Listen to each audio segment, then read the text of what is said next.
Tax बचाने के लिए राजनीतिक पार्टियों को की गई फंडिंग आयकर विभाग की निशाने पर है, रडार पर है। आरोप है कि टैक्स बचाने के लिए 2018-19 में कई लोगों ने राजनीतिक फंडिंग के नाम पर अपने खातों से पैसा पार्टियों को दिया और घुमा फिराकर वो पैसा बाद में कैश के जरिए ले लिया। सर, ये घोटाला कैसे हुआ, पूरा मोडस ऑपरेंडी क्या है इसकी? भारत के राजनीतिक दल टैक्स सिस्टम का ब्लैक होल हैं। भारत के राजनीतिक दलों में जो चंदा जाता है उसको उनमें टैक्स की लगभग ना के बराबर पड़ताल है। जितनी पड़ताल एक आम टैक्स पेयर से जितने सवाल पूछे जाते हैं उसके 1% सवाल भी राजनीतिक दलों से नहीं पूछे जाते। और ये बात स्पष्ट रूप से सबको पता है, चुनाव आयोग को पता है, इनकम टैक्स को पता है, भारत की में सारी सरकारों को पता है। और ये घूम घूम कर इस तरीके के घोटाले हर 3 साल बाद 4 साल बाद निकलते हैं।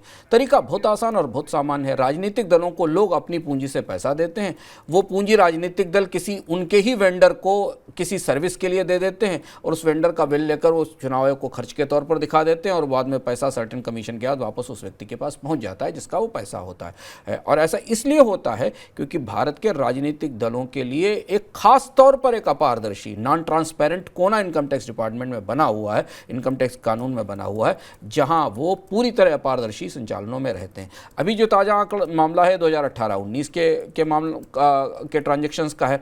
इसमें में जो बड़ा ट्रांजेक्शन का मामला निकल कर सामने आया है, ये चंदे करीब 50,000 रुपये से नीचे के चंदे हैं, जिन छोटे और मझोले चंदे जो दिए 50 लाख रुपए से ऊपर के नीचे के चंदे हैं जिनको राजनीतिक दलों को दिया गया और उन्हें इसी रास्ते से कमीशन के जरिए वापस का जिसने दिया उसने अपने पास वापस हासिल कर लिया।